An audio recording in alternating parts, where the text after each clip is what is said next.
it. It won't move. She'd been playing with Polly. He'd been playing with her.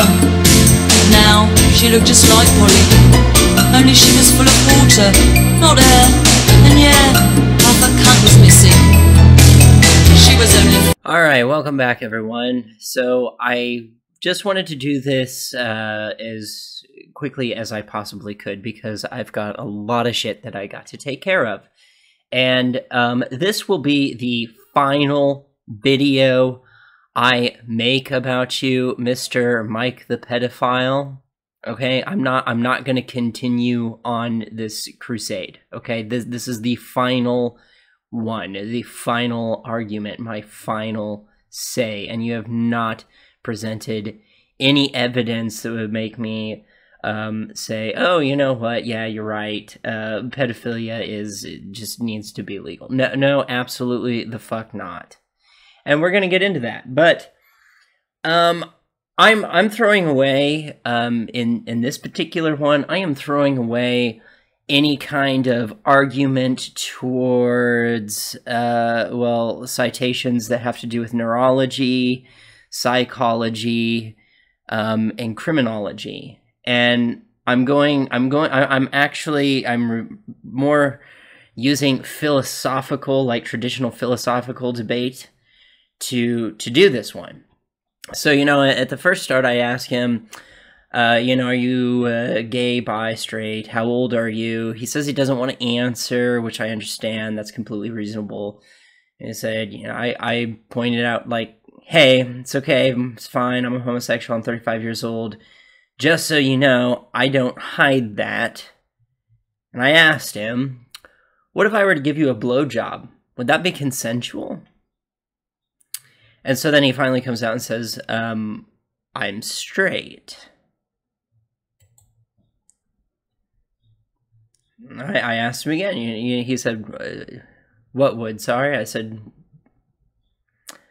if I gave you a blowjob. He said, if I said yes, it would be consensual. And I said, what if you were drunk and horny and didn't give consent? Would that be consensual? He says, I don't drink. Okay, fine, you don't drink, but you understand the fucking question. So again, plain and simple, if you were drunk and horny, being a heterosexual, if I gave you a blowjob, would that be consensual? It's an easy question, yes or no. And so he says, if a person was so drunk that they cannot stand or such, or like they say, yes, but are too messed up to understand, then no, that would not be consensual. Okay, great response. So my response into that, I'm using his own logic against him because, you know, he's trying to make an argument multiple times. He's tried to make an argument saying that children can consent. So I said, okay, but your body responds to the stimulus by becoming aroused and letting it happen to the point of climax. Is that not consensual? Having an orgasm to rape is involuntary. You know, I don't disagree with that. That's absolutely true.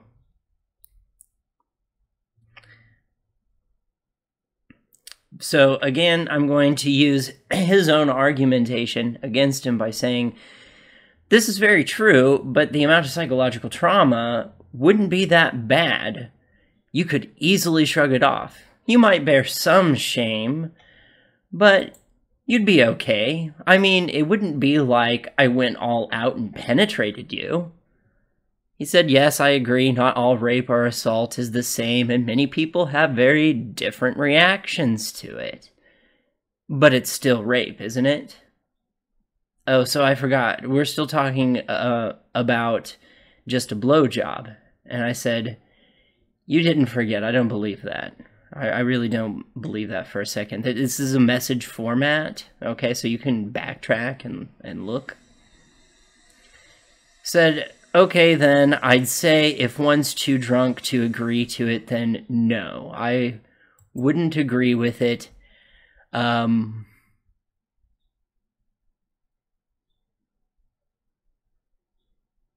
Yeah, I don't know what he's trying to say there, but said, okay, wait, why is it not consensual?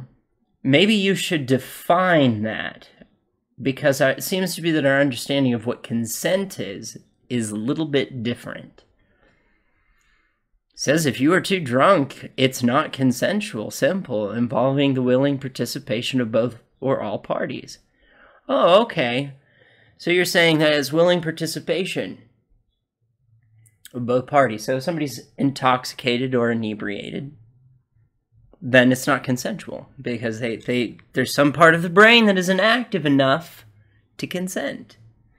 I said, so why is that? I've been drunk, and I have been drunk, and I've had consensual sex while drunk, where I woke up the next morning and it was still consensual sex. What is it about being drunk or inebriated that makes consent harder to define? That's actually a more interesting question than saying being too drunk. So I said, would you like me to explain? I'm pretty much ignoring a lot of what he's saying at that point.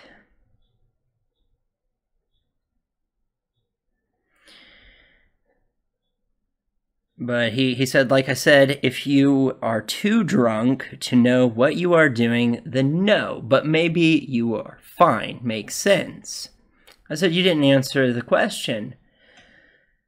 What makes being inebriated or drunk harder to define what consent is? Do you need help? I mean, I think I can answer, but I don't want to answer for you. I was too drunk.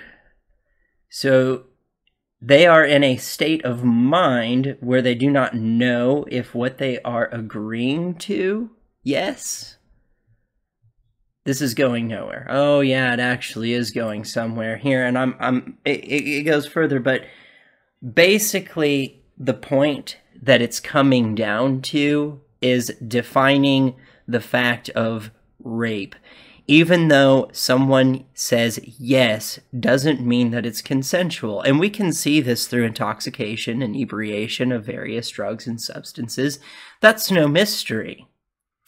So what is it about being drunk or inebriated that makes decision-making different? Well, the slowing down of your cerebral cortex and the inability to process information on a higher level to what you are normally capable of processing information to is what makes it non-consensual. And why is this related? Well, because you keep saying to people that children can consent. And you make the proclamation that kids are just as cognitive as adults. Look, I don't need to be a neurologist. I don't need to be a psychologist. You could be meat with eyes and still be able to see that there is definitely a cognitive difference between a child and an adult. You could literally be, you could be a fucking termite, and I think you even understand something as basic and simple as that. Even the most half-witted, retarded, inbred motherfucking human being alive on this earth would be able to look at a child and look at an adult and see a difference in cognizance. So that's where I'm going with this argument, and he keeps saying, you're not smart. I know what you're doing. You're not smart. Well, yeah, but you're not going there. You're not, he just keeps not, he just keeps, avoiding that, because he does know that, well, I don't know that, I'm not going to speak on his behalf, but I'm just saying, I think that there is a point to be had there. So here, what do we have here? He says, the brain not being fully developed by age 25 or whatever is a biomedical and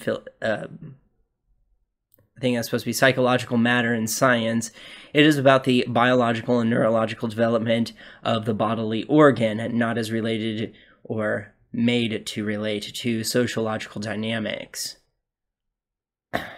And this is what I'm responding. Oh, it absolutely plays a role in psychological development. You'd have to be silly not to know that. Like, seriously, dude, I have not, like, any... Okay, let me put it to you this way.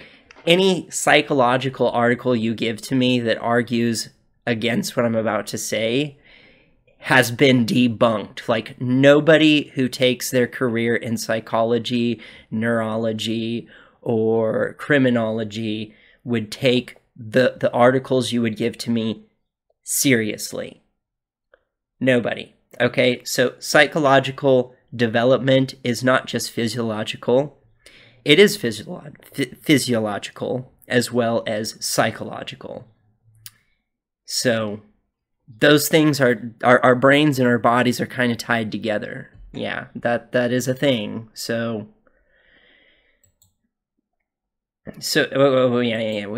So he says, the fact that the brain isn't fully developed until or around age 25 or whatever doesn't impede the normal functioning of the person in many things of life. In other words, it is necessary for the brain, or it isn't necessary for the brain to be fully developed in order to eat, drink, defecate. Okay, I'm going to agree with the eat, drink, and defecate because these are, those are natural bodily functions. You are correct. We do those things, like, just automatically. Sexually reproduce? Wrong. Wrong. Absolutely wrong. Children are not designed to sexually reproduce. Okay, so then he goes on. Put on trousers, skirts, study or anything else, especially fully study effectively and efficiently. A lot of social and biological functions and practices are already in place in full form by the time the person has reached mid-teen years. Okay, now we're talking about a teen. We're not talking about children. We're talking about a teenager. There's a big difference between post-pubescent and prepubescent. Stop trying to mix those two together because they are not the same thing. As I rightfully pointed out about many of these things that are listed. Now, I could probably even say eat because many children depend on their parents to feed them. Many of those things that you've listed, a young child cannot do. Blah, blah, blah, NIS study. Okay, I'm not going to read that. So, I asked him about the NIS. Why don't you just fucking tell me about it? And so I'll just read my response to it because it's just be easier than reading all that stuff. So this isn't taking or talking about some very important fundamentals. For instance, puberty has nothing to do with any of that. IQ means nothing and has, for the most part, been dismissed by the psychological community. IQ is a measurement of one's ability to learn. It doesn't actually mean that you're smart. It just means you have the potential to be smart. And actually, the psychological community is pretty pissed off with what academia has done with IQ studies, because if you have a high IQ, they automatically hyper-focus on the person with a high IQ when what was originally meant behind the IQ studies was to pay more attention to people with lower IQs, not more attention to people with higher IQs because they don't need the extra boost. But instead, we put an extra amount of personal responsibility on people with high IQs, and you basically strip away their entire fucking childhood. Nobody in the psychological community would disagree with that. Well, I don't know. There might be some people, but typically IQ is generally used as a baseline. It's not an overall encompassing thing that they use to define a person. And I also said it's also not addressing the things that do change biologically, psychologically, and physiologically. So we'll just call that an oopsies. A pretty big oopsies for a psychological study, though, I do have to say.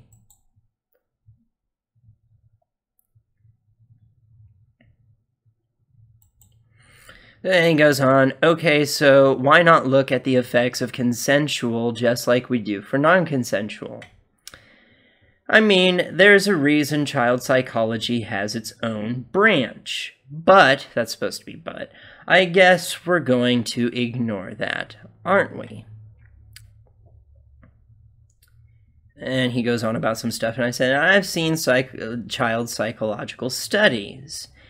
The fact that you would compare a child's psychological understanding to an adult is very funny. Like, seriously, I'm going to reiterate, you could be meat with eyes and see that there is a definite difference between the cognizance of a child and an adult. Easy. That's easy to do. Anybody can do that. No, I'm putting words in his mouth, blah, blah, blah, blah, blah. Again, so we are saying I can give you a blowjob as long as you're intoxicated, because that's consensual.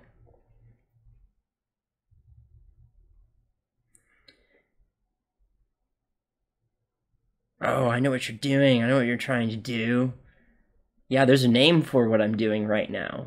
There's a name for it. It's actually an actual philosophical platform. It's actually used. There's a name for it.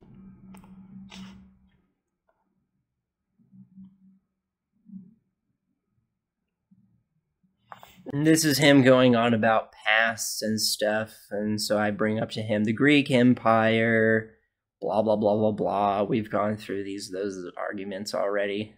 Okay, fuck the Greek Empire. Fuck that. Age was totally a different thing back then. 15, you were an adult. Okay? So then he brings up this hysteria. I said, what hysteria are you talking about? This hysteria from centuries ago? Are we referring to a time... This is one thing I'd really like to point out about this, is like, are we referring to a time before the Enlightenment? And so this is, sarcasm from me in that, because they must have been accurate. Look, if you're talking about a time before the Enlightenment, you're not going to find many studies that are advocating for pedophilia or anything that's going to be anywhere close to being accurate to what we call the scientific formula, following, non-biased rules and stuff like that. So I'm not going to accept that. Then he starts talking about the satanic panic from the 1980s and the early 1990s. And my response to that, I think, was pretty spot on. Like, what? Pedophilia was hated way before that, buddy, on account of its negative side effects. That's funny, though. I needed that laugh. He's trying to say that they understood that a child's perspective of whether or not they liked it or not. And I'm like, no, they didn't. I was around for the satanic panic. You're talking about a group of fucking cultist teenagers that thought it was cool to go around killing people. In which case, we start bringing up Jim Jones, and I make some comparisons. I'm trying to figure out, do I want to skip that, or should I go through it? Maybe I'll just go through it. Yeah, so they were disenfranchised, blah, blah, blah, blah, blah, blah, blah, blah, blah. Okay, so yeah, they were disenfranchised teens who were, okay, I already said all that. And the context of the situation was complicated. Oh, that's what I said. Look at Jonestown. He had sex with kids. Jim Jones had sex with kids. And that was a complex situation. So I'd say you could ask one of them, but oh wait, you can't. They're dead. And so he said, Jonestown was manipulation. Well, so were all the others. How do you think Jim Jones saw it? I bet you, well, actually, we know this from video documentaries that have been archived, that Jim Jones did not think that having sex with children was wrong, and that they were consensual about it. So, That's manipulation, though, is it? I agree, it is manipulation. So we agree on that. That's manipulation. But that's the thing that you're not seeing, is the parallel between you and him. Trying to rationalize it. That's what Jim Jones did. That's what you're doing. So I said, do you think he thought what he was doing was harmful? Or doing some kind of divine will? Actually, I can answer that here. He was doing, what he thought he was doing was divine will, and that he was saving people so that they could secure their place in heaven. And I made this comment, and I think that I made it rightfully so. I think him and Jim Jones would have a lot in common.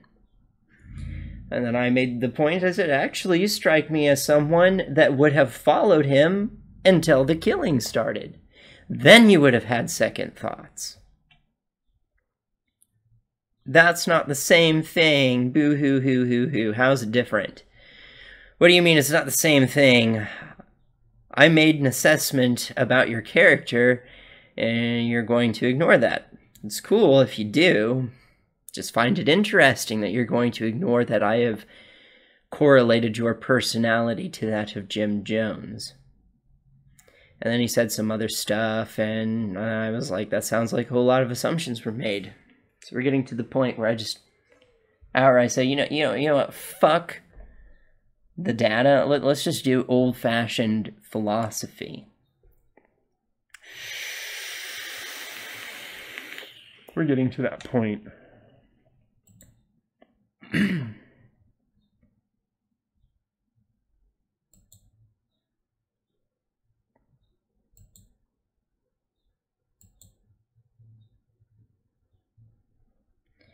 And why didn't anyone report Jim Jones until he started killing? I know you're not lying. That study is just full of crap. So he's basically saying, I'm not lying. Read the citation I gave him, find out. Oh, I believe you. You're not lying, but the thing that you're basing your information off of is full of shit. And he asks why. Because they're not taking into account the predator manipulations. What did they say to said child? Is there fear? Are there mental conditions to account for? There's a lot of reasons. I'm sure Jim Jones would have agreed with you. And I'm sure Jim Jones would, actually. I'm sure Jim Jones would have had you his right-hand fucking man. He would have loved you. Hail to Jim Jones for Mike. Woohoo! And then he's talking about his citations again, and I said, no, I just don't expect a dote can formulate good statistics, especially when they ignore the rules and commit fallacies.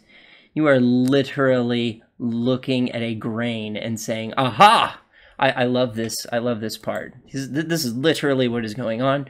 He's pulling one study where a person says, I was sexually exploited as a child. I don't have a problem with it. Okay, so literally, you're looking at a tiny little grain of sand, going, aha! I'm right! I've been proven correct! And then ignoring the giant mound that's like as tall as a person behind you of all the other ones that say the opposite. That's what you're doing. That's exactly what you're doing. And you're going to say, no, I'm not. But yes, that's exactly what you're doing. That's why we're getting so tired of your, citations. It's like you are literally looking at the minutia. And you're not looking at the heaps of psychological, medical, and neurological studies to prove you don't have a point. But whatever, then my argument would be, so okay, this is where I turn full philosophical argument. Okay, so let's say you have a point. I don't believe you do, and I think there's heaps of psychological, medical, and neurological studies to prove you don't have a point, but whatever. Then my argument would be, we ought not do this to children. Just because we can doesn't mean that we should, and in fact, we ought not.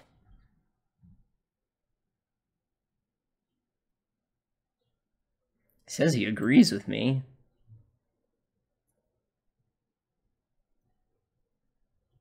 You are ignoring studies to fit your agenda. I don't know how you, how self-deluded can you be not to see that?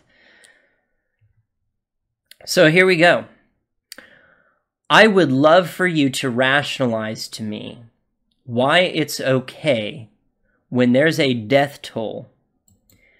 Sometimes the deaths occur from playing too rough, which is not surprising. We all know that a child's body is way more delicate than an adult's.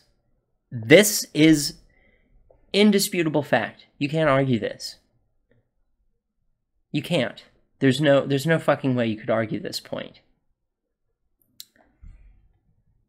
Which is not surprisingly, adults can handle much more than a child. Okay, yeah, all you have to do is go and look at BDSM porn. Like, go and look at BDSM and think to yourself, could a child actually withstand that? No! Hell no. Than a child, and it doesn't take much for it to be rough for a child as they are still developing physiologically and psychologically. Some of these deaths are from pure penetration. Oh, what are we getting into here? So let's say, for argument's sake, consent still applies. Okay, so we're not talking about force. Like, who cares if it was forced or not? Who cares if it was consent or not? Who cares if that applies or not? Is you busting a nut worth a child's life? Plain and simple, yes or no? Bunch of useless shit I'm not looking for.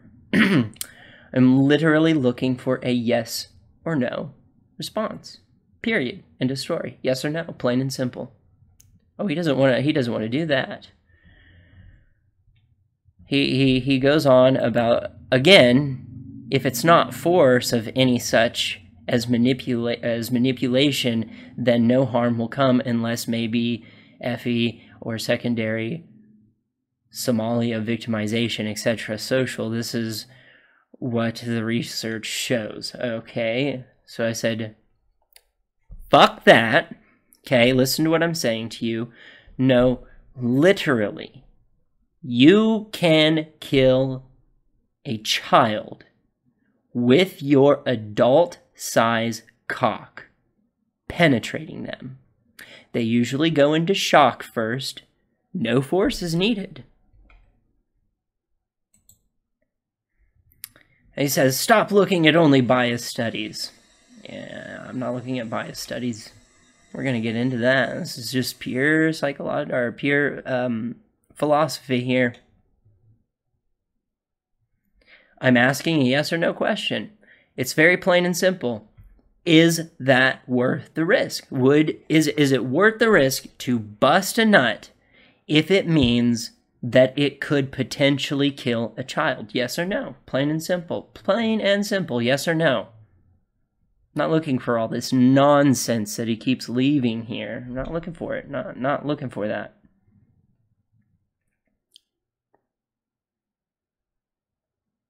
And you start saying, we must define what sex means. Blah, blah, blah, blah, blah, blah, blah.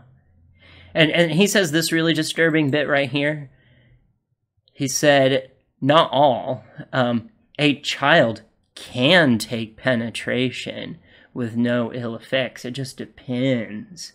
Okay, the fact that he said that is pretty fucked up and disturbing, but that's my opinion. We'll just stick to the philosophical argument here. Okay, this is pretty cut and dry. Child gets admitted to the ER. Her cunt is split wide open. She's hemorrhaged and her cervix is disrupted. She flatlines and dies.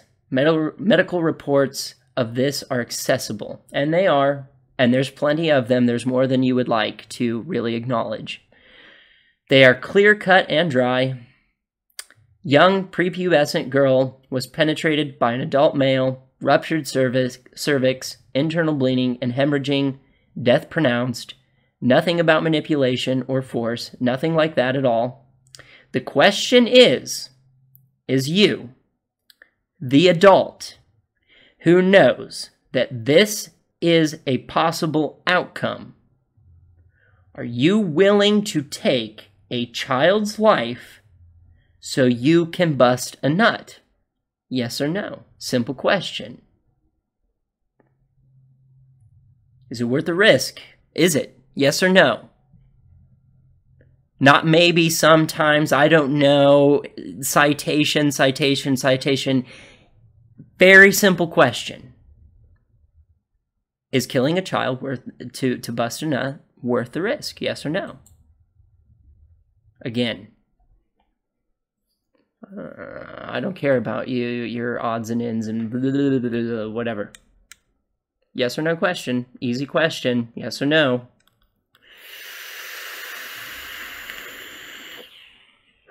I told him, I'll wait for your single response answer of yes or no.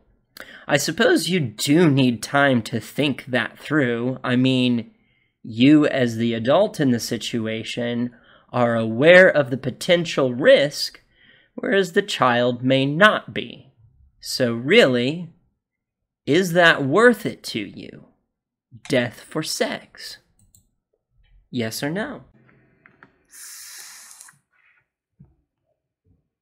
By the way, the form of philosophy, the type that I'm engaging in, was made up by Socrates.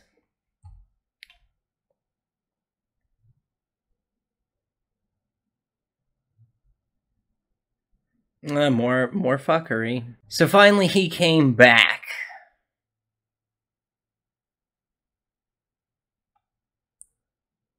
Potential risk? Well, if one's talking like the fucking in porn videos, then no. I like how he hides his answer in like some bullshit.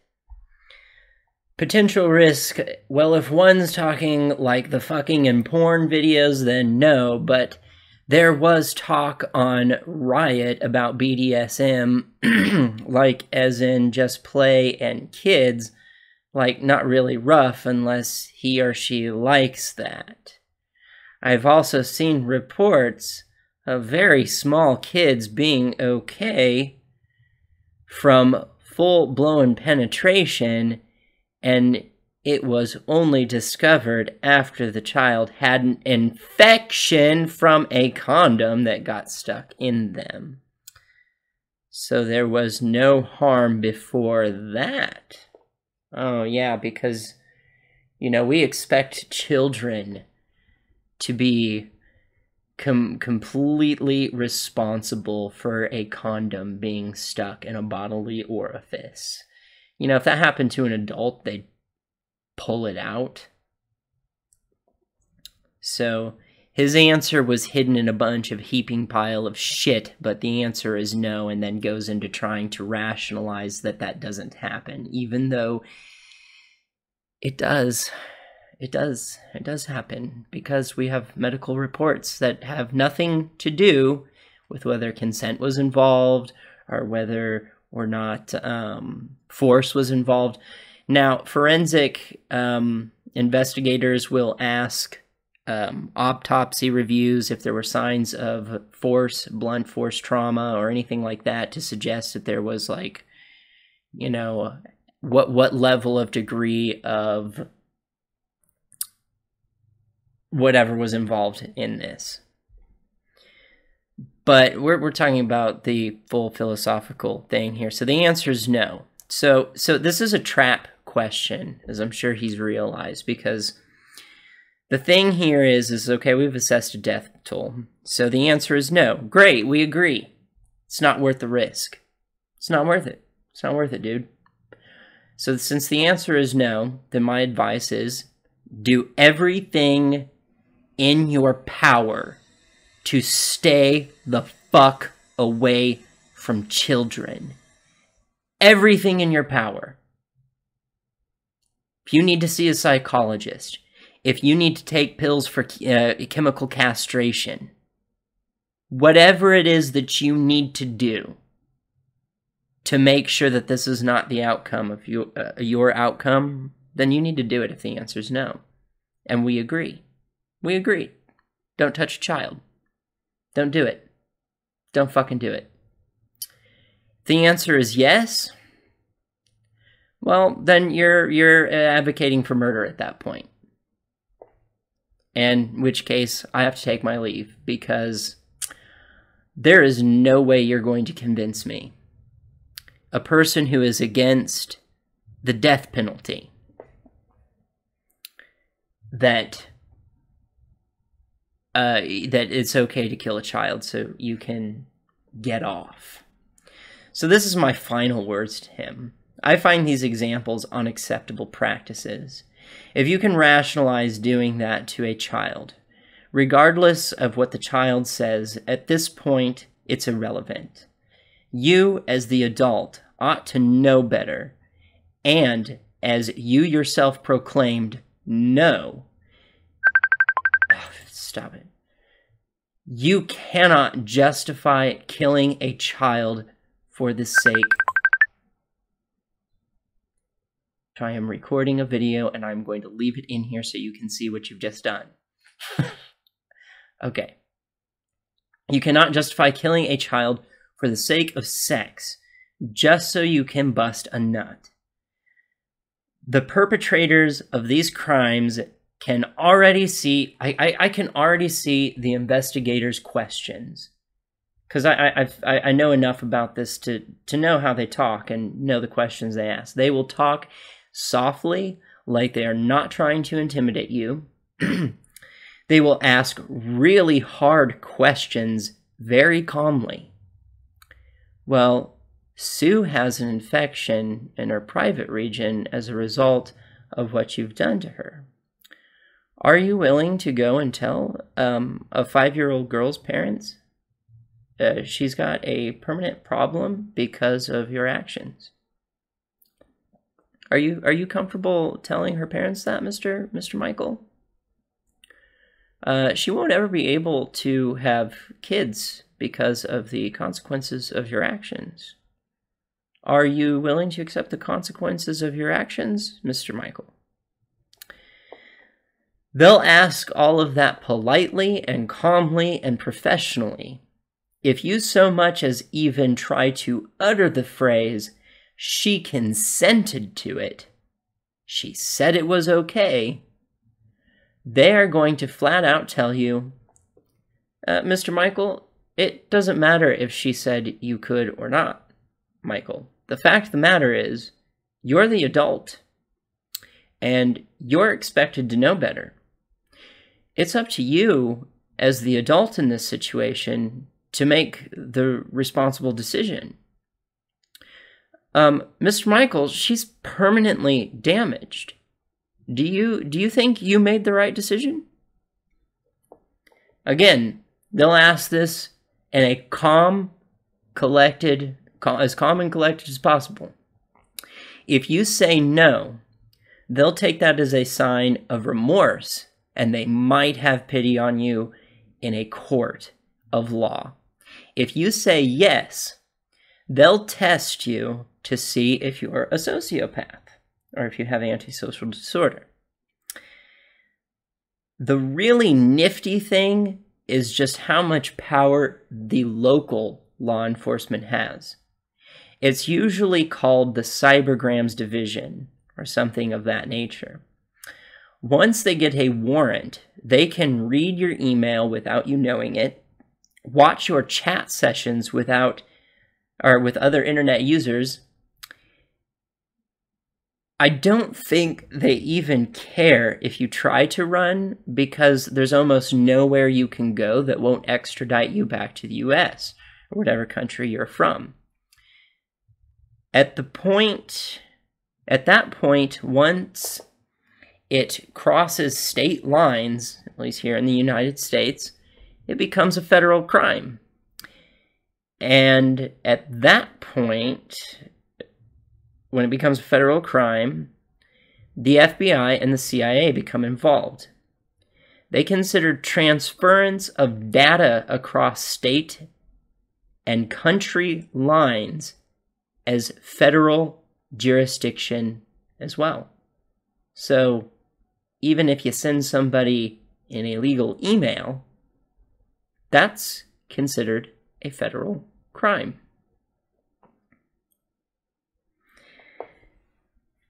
The family of a child that has gone through the horrifying nature of watching their little girl get basically mutilated, they will want to try and kill you, and the majority of the population will respond in outrage. Yes, the investigators use a lot of appeal to emotive force, but this is deliberate to gauge if you are a sociopath or not. Again, your response was no, meaning it's best just to let children be children. Let them have their childhood. There's no need to introduce them to such things. They are innocent in the ways of the world. And if you take that from them, you can never give it back. And I gave him a quote from Ani DeFranco. I was 11 years old, he was as old as my dad, and he took something from me I didn't even know that I had. So don't tell me about decency, and don't tell me about pride. Just give me something for my trouble, because this turn is not a free ride.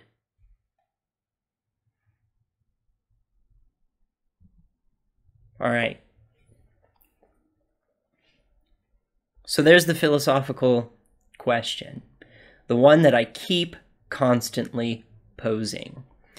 And if you say yes, well, then you're defending murder. If you say no, great, we're in agreement. I agree. It's not worth it. It's not worth the risk. But I would go further and say that I think that pedophilia is a psychologically harmful thing to a child and physically harmful thing to a child. There's medical evidence to back up the physicalities of it. It's not worth the risk. It's not worth it. It's not worth it, man. So, boils down to a yes or no question. Is the deprecation of a child, because I mean, even with male children, let's say, so in an adult, the anal, inside the anal cavity, the colon turns, I believe, at about 7.5, 8 inches, something like that. So you can imagine a child, it's a much shorter range. You're talking about impaling them, and you're talking about them bleeding and hemorrhaging internally. But there's another aspect to the anal part, because you're talking about feces possibly getting into their digestional tract or their organs and dying from toxic shock syndrome. With females, you can absolutely rupture their cervix, rendering them completely incapable of ever having kids ever in their life. And that can also cause internal hemorrhaging, bleeding, and death. So there's also the aspect of an STD, and it's like, how do you think a fucking parent is going to respond if you give a child an STD? That's just absolutely a horrible thought to have. So when it comes down to that, the question is, are you okay with that, yes or no? No. Okay, good. Stay away from children. I am done with this argument. So, Mr. Michael, if you want, you can leave as many comments as you want in my comment section. I am so pro free speech and anti-political correctness. I refuse to block people. I refuse to do it. But, Mr. Michael, if you can make all the comments you want in my comment section, I'm not going to respond. I am done. I am done with this debate and this conversation. Pedophilia is a mental illness, and there is a reason it is classified as such. Yes, it is involuntary. To any pedophiles out there that are doing everything humanly possible to not act on it, I think that's as much as we can ask of them. As long as they haven't committed a crime, there's no reason to treat them like a criminal. And if they know that they are a potential threat to a child and they do everything in their power to not be a threat to a child, great. But one thing you cannot do is act on it. It's not okay. There's psychological harms, and you argued that up and down. And then when I brought up the medical evidence and turned to a philosophical argument, the answer is just no. No. Pedophilia is not okay. It's not okay. It's not the same thing as gay sex. Okay? I'm tired of pedophiles comparing themselves to homosexuals. Tired of it. There is no victim in homosexuality. And you really, honestly, the more and more you guys keep trying to attach yourselves to the LGBT community, the more and more you make the LGBT community look like just horrendous. Just stop it.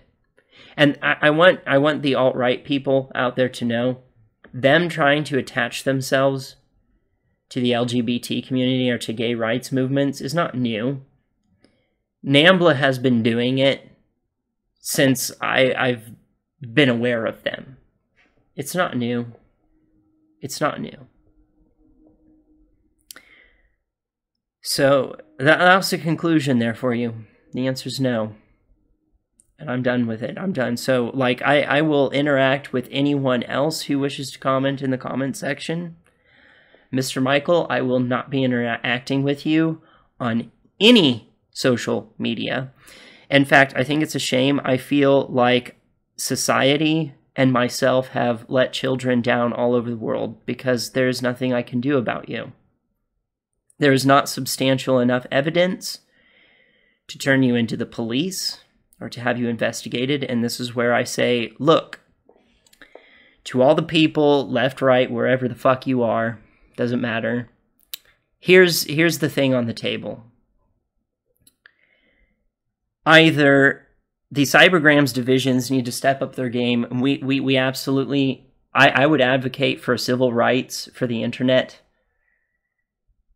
because we need it. We need our freedom of speech protected, absolutely. But see, the problem that I'm running into with this guy is that there is no law enforcement official that I can say, hey, you need to pay attention to this guy's activity. I can't do that. If he was doing this stuff in real life, I could actually take it to the local police department and say, hey, look at all this stuff this guy's getting into. I think you need to investigate him. You know what they would? They would actually absolutely investigate him as much as they could. They'd watch him. But, no, what are the options available to me? I could turn him into, what, YouTube? Facebook? Well, they're not the law. They have nothing to do with legalities. Nothing. So that's a problem. So if we want this anarchoism for the internet, then we need to step up our game on what we do with these people. Because banning them, well, you know what? Banning them from Facebook or Twitter or YouTube or whatever, they're just going to create another account and keep doing the same thing over and over and over again. We need some laws here, and we need the legal institution present so we can say, hey, this is a potential pedophile. You need to watch out for what they're doing. And that's the way it goes. So, alt-right told me that they're really good about taking care of these people. I'm not seeing it. As far as I'm concerned, it's been two old school, old-fashioned liberals doing this work, which would be me and one of my subscribers, to which I feel really bad for him because he got drawn into it further than I liked. I did not want that for him. And I deeply apologize to him for that. But there is nothing outside of reporting him to a social media company that I can do about this. So, to the alt-right people, I'd like to know what you are doing about it. Because I've done something about it. I'm saying to this person right now, he is a piece of trash. And I really don't care what happens to him. I really don't. I wish that there was more I could do to prevent him from acting. It sounds like he's been to some dark places of the internet where illegal activity and pornography goes on because he has described them in vivid graphic detail. And there's nothing I can do about it. Other than tell you guys, this is a fucking pedophile. And I think that he should probably be investigated. And that's all I can do. So if you can make that happen, that'd be awesome.